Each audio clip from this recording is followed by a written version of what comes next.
Hello दोस्तों, स्वागत है आप सभी का ग्लोबल ज्ञानी की एक और फ्रेश वीडियो में। दोस्तों, आपके राज्य ओपन परीक्षा के जो पेपर चल रहे हैं उनका सॉल्यूशन जान रहे थे, तो हमने आपके सभी विषय के आंसर जान लिए थे। तो इस वीडियो में आपका जो गृह विज्ञान रह गया था उसके हम आंसर जानने वाले हैं। सारे क्वेश्चंस के आंसर आपको इस एक वीडियो में मिलने वाले हैं।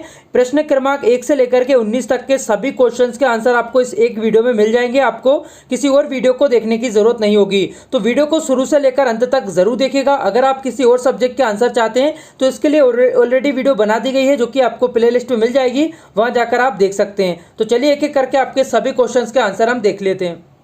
तो यहाँ पर देखिए, आपका जो प्रश्न क्रमांक 1 है, इसमें आपको सही विकल्प के आंसर बताना है। तो यहाँ पर सही विकल्प आपको बता देता हूँ।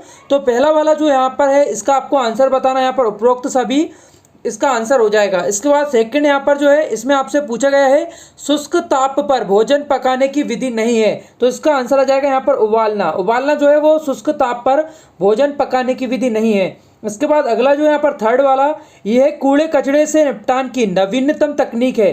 तो ये इसमें आ जाएगा आपका भस्मीकरण। भस्मीकरण जो है वो कूड़े कचड़े को निपटाने की नवीनतम विधि है। इसके बाद अगला जो है यहाँ पर डेनिम कपड़े के गुण, तो ये भारी और वजन एवं में मोटा होता है।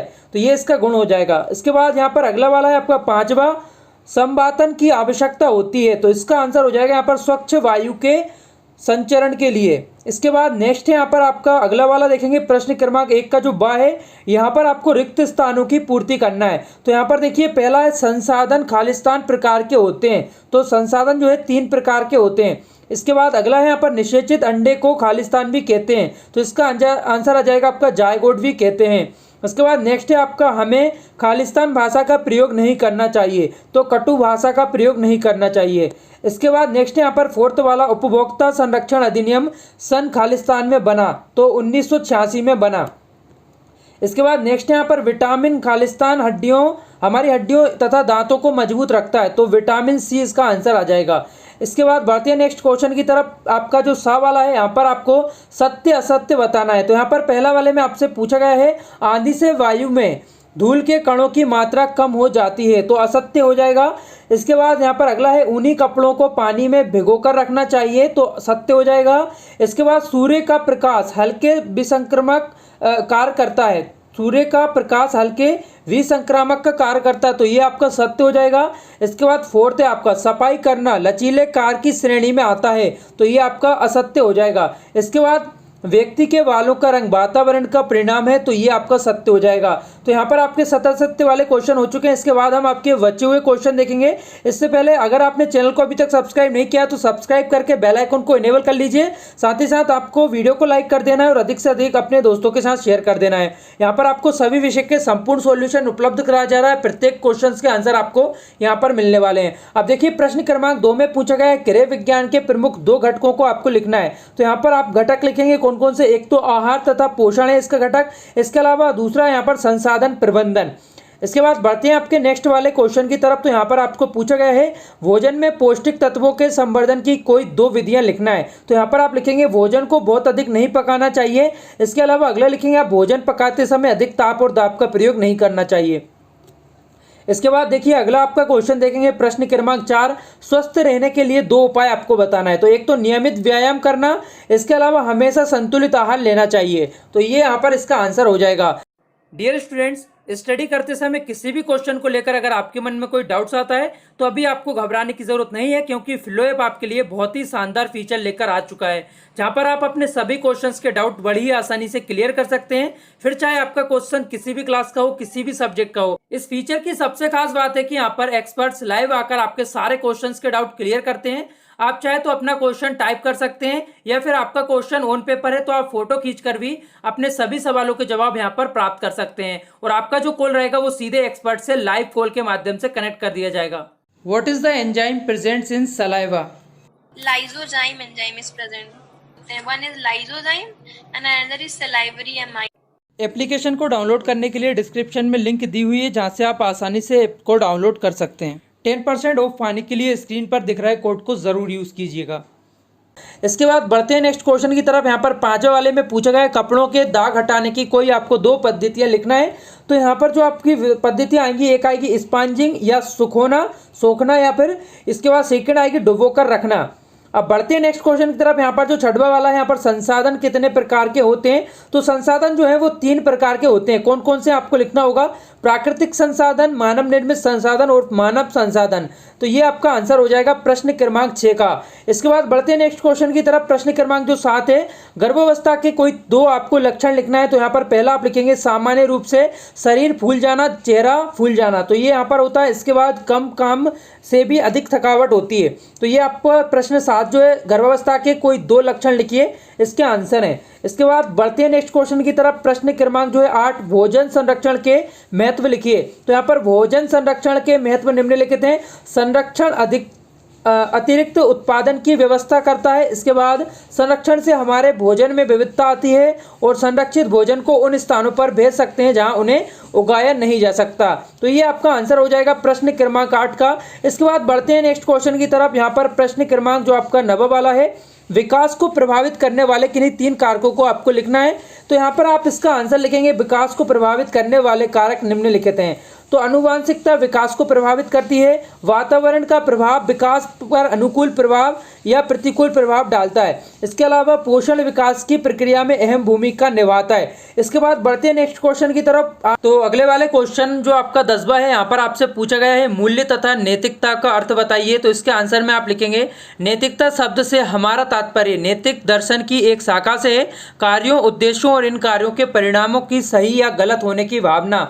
संक्षेप में यह एक ऐसा अनुशासन है जो नैतिक कर्तव्य के बारे में अच्छे या बुरे, न्यायपूर्ण या अन्यायपूर्ण या अनुचित व्यवहार की पहचान करता है। इसके बाद देखिए आपको मूल्य के बारे में लिखना है। महत्वपूर्ण और स्थायी मान्यता या सिद्धांतों का उल्लेख करते हैं जिसके आधार पर व्यक्ति जीवन में निर्णय लेता है। यह हमारे जीवन के केंद्र में है जो व्यवहार के मानक के रूप में कार्य करता है। तो ये यहाँ पर प्रश्न क्रमांक 10 का आंसर हो जाएगा। इसके बाद बढ़ते हैं नेक्स्ट क्वेश्चन की तरफ। तो अगर आपने वीडियो को अभी तक लाइक नहीं किया और चैनल को सब्सक्राइब नहीं किया तो चैनल को सब्सक्राइब करके बेल आइकन को जरूर इनेबल करिएगा। और अगर किसी और सब्जेक्ट के आपको आंसर चाहिए तो प्लेलिस्ट में जाकर देखिए, सभी सब्जेक्ट की जो वीडियो है ऑलरेडी बना दी गई है।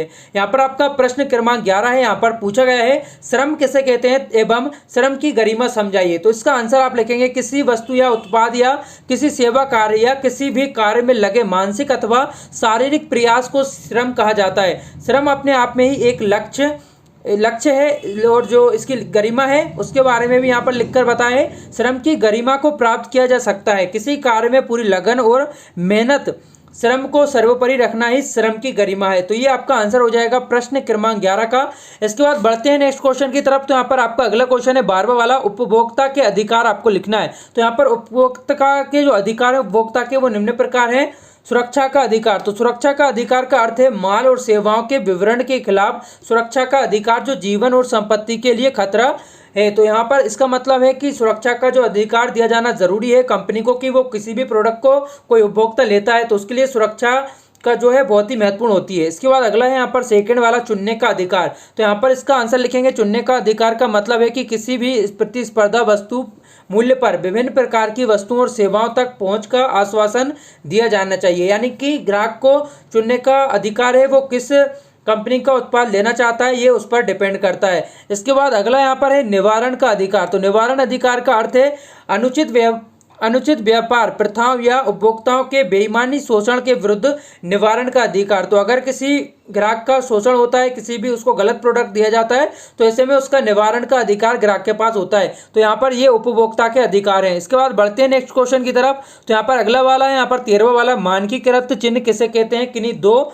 जनों के आपको नाम लिखना है। तो यहाँ पर देखिए इसमें आपको लिखना है मानकीकृत चिन्ह विभिन्न एजेंसियों के उत्पादों की गुणवत्ता को सुनिश्चित करने के लिए बनाए गए हैं। इनके उपभोक्ता उन्हें देखकर यह आशा करता है कि उसके द्वारा खरीदा जा रहा उत्पाद उचित योग्यता रखता है। तो ये आपको पहले पैराग्राफ लिख देना पूरा का पूरा। इसके बाद एक एक करके आपको वर्णन करना है। 2 यहाँ पर पूछे गए हैं, 2 चिन्हों के बारे में पूछा गया है। तो एक लिखेंगे एक मार्क क्या है, तो देखिए कृषि जन्य पदार्थों की गुणवत्ता के प्रमाणीकरण के लिए एक मार्क का निशान बनाया गया है। तो कृषि उत्पाद से संबंधित जो उत्पाद होते हैं तो उसमें यहाँ पर एक मार्क का चिन्ह दिया जाता है। इसके अलावा इको मार्क होता है। तो इको मार्क में आप लिखेंगे इको मार्क निशान प्रदूषण मुक्त औद्योगिक इकाई के प्रमाणीकरण के लिए होता है। तो जिन भी उत्पादों पर ये चिन्ह होता है उसका मतलब होता है कि वो प्रदूषण से रहित है। इसके बाद देखिए यहाँ पर अगला है 14वां वाला जल प्रदूषण के कोई आपको 4 स्रोत बताना है। तो कौन कौन से होते हैं? घरेलू बहिस्राव। तो यहाँ पर जल प्रदूषण के जो स्रोत हैं, एक तो घर से निकला जो कूड़ा करकट होता है वो यहाँ पर आ जाएगा।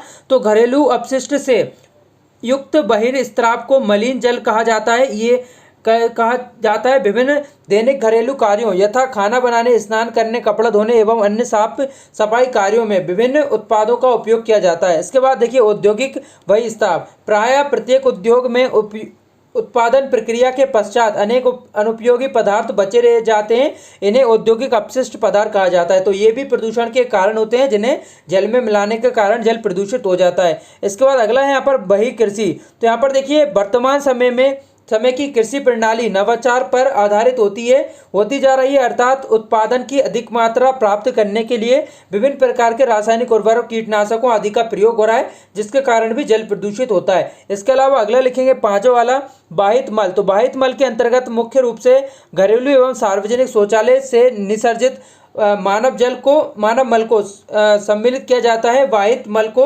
कार्बनिक एवं अकार्बनिक दोनों प्रकार के पदार्थ होते हैं, तो जिसके कारण जल जो होता है वो प्रदूषित हो जाता है। इसके बाद बढ़ते हैं नेक्स्ट क्वेश्चन की तरफ। तो यहाँ पर अगला है आपका 15 वाला समय नियोजन करने की कोई 4 आपको लाभ बताना है। तो यहाँ पर देखिए जो टाइम मैनेजमेंट होता है, समय नियोजन होता है, तो वो आपके लिए करना क्यों जरूरी है, उससे क्या लाभ होते हैं, उसके बारे में आपको लिखना है। तो यहाँ पर आप लिखेंगे समय सबसे मूल्यवान होता है, हाथ से निकला हुआ समय वापस नहीं लौट कर आता, इसलिए समय का अच्छी तरह से नियोजन करना सीखना बहुत ज़रूरी है। समय का अच्छे नियोजन करने से इंसान को अपनी ज़िंदगी में सफलता ज़रूर मिलती है। समय नियोजन के बहुत सारे फायदे हैं।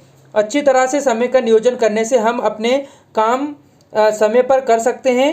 ये समय पर काम होने से हमें समय का अभाव महसूस नहीं होगा। समय नियोजन करने से हम अपने खाली समय का प्रयोग दूसरे नए काम सीखने के लिए कर सकते हैं, हम अपना मनोरंजन कर सकते हैं, इससे तनाव कम होता है। इसके बाद बढ़ते हैं नेक्स्ट क्वेश्चन की तरफ। यहाँ पर 16वां वाला जो प्रश्न है, कार्बोहाइड्रेट के आपको पहले तो स्रोत बताना है और कार्बोहाइड्रेट के कार्य लिखना है। तो कार्बोहाइड्रेट के स्रोत एवं कार्बोहाइड्रेट के कार्य लिखिए। तो इसके सबसे पहले आप कार्बोहाइड्रेट के स्रोत लिखेंगे यहाँ पर। तो क्या क्या होता है? चावल, गेहूँ, मक्का, साबूदाना आदि। इसके अलावा देखिए चीनी के रूप में गन्ना, गुड़, शहद, जेली, सूखे मेवे। इसके अलावा सेल्यूलोज के रूप में अनाजों, फलों, सब्जियों आदि से यहाँ पर हमको कार्बोहाइड्रेट मिल जाता है। इसके बाद देखिए इसके यहाँ पर कार्य भी पूछे गए हैं, क्या कार्य होते हैं कार्बोहाइड्रेट के। तो यहाँ पर कार्य लिखे गए हैं। कार्बोहाइड्रेट में ग्लूकोज मुख्य रूप से शोषण ईंधन में है। इसके बाद देखिए राइबोज एवं डीऑक्सोराइबोज न्यूक्लिक अम्ल के प्रमुख घटक हैं। तो इसके बाद देखिए मोनोसेकेराइड मोनोमर्स की जो होती तरह आपस में मिलकर डाइसेकेराइड एवं पोलोसेकेराइड का निर्माण करते हैं। इसके अलावा स्टार्च एवं ग्लाइकोजन संचित ईंधन के रूप में कार्य करते हैं। तो ये आपका आंसर हो जाएगा कार्बोहाइड्रेट के कार्य वाले का। इसके बाद अगला है यहाँ पर 17वां वाला भ्रूण के विकास को प्रभावित करने वाले आपको कारक बताना है। तो देखिए उम्र इसके प्रभावित करती है, तो उम्र के बारे में आपको पूरा वर्णन करना है। इसके अलावा मातृ पोषण जो होता है वो इसे प्रभावित करता है, इसका भी आपको वर्णन करना होगा। तनाव का वर्णन आप यहाँ पर देख कर सकते हैं। इसके अलावा संक्रमणों का जो असर पड़ता है उसके बारे में आपको लिखना है यहाँ पर। इसके अलावा नशीले पदार्थों के बारे में आपको लिखना है। तो ये आपका पूरा का पूरा आंसर हो जाएगा। देखिए कोई 5 आपको लिखना थे, 5 मैंने यहाँ पर आपको बता दिए हैं। इसके बाद बढ़ते हैं आपके नेक्स्ट क्वेश्चन की तरफ। प्रश्न क्रमांक 18 है, कपड़ों में निम्न पुराने दागों को हटाने की आपको पद्धति बताना है। तो अगर चाय के दाग कपड़ों में लगेंगे किस तरीके से आप हटाएंगे उसके बारे में यहाँ पर पूरा वर्णन कर रखा है। तो ये आपको पूरा वर्णन अपनी आंसर शीट में लिख लेना है। इसके बाद मेहंदी के बारे में आपको लिखना है, अगर मेहंदी के दाग लग जाएंगे तो आप किस तरीके से कपड़े से हटाएंगे तो उसके बारे में यहाँ से लिखेंगे। इसके बाद अगला है यहाँ पर रक्त यानी खून का दाग अगर लग गया है तो उसे आप किस तरीके से छुटाएंगे उसके बारे में लिखा हुआ है। तो चलिए अगला हम देखते हैं प्रश्न क्रमांक 19वां। आप वीडियो को रोककर सभी के आंसर लिखते हुए चलेगा। तो प्राथमिक उपचार कैसे कहते हैं? प्राथमिक उपचार के कोई आपको 4 नियम लिखना है। तो प्राथमिक उपचार होता है किसी रोग के होने या चोट लगने पर किसी अप्रशिक्षित व्यक्ति द्वारा जो नियमित उपचार किया जाता है उसे प्राथमिक उपचार कहते हैं। तो इसमें आपको लिखना है प्राथमिक उपचार के साधारण नियम। दुर्घटना या बीमार व्यक्ति के लिए सही प्राथमिक चिकित्सा का प्रयोग करें, किसी भी डॉक्टर या एम्बुलेंस को बुलाने को कहें। इसके अलावा यदि पीड़ित व्यक्ति को दुर्घटना से खतरा हो तो उसे बताएं नहीं, पीड़ित व्यक्ति को अकेला ना छोड़ें। इसके अलावा पीड़ित व्यक्ति को हौसला दें कि वह ठीक हो जाएगा, क्योंकि दुर्घटना व्यक्ति को हौसला देना चाहिए। तो यहाँ पर ये आपका आंसर हो जाएगा प्रश्न क्रमांक 19वें का। तो यहाँ पर आपके सारे क्वेश्चंस के आंसर हो चुके हैं। उम्मीद करता हूँ आपको वीडियो पसंद आई होगी। वीडियो अगर पसंद आई है तो लाइक और शेयर जरूर करिएगा। वीडियो देखने के लिए आप सभी का बहुत बहुत धन्यवाद।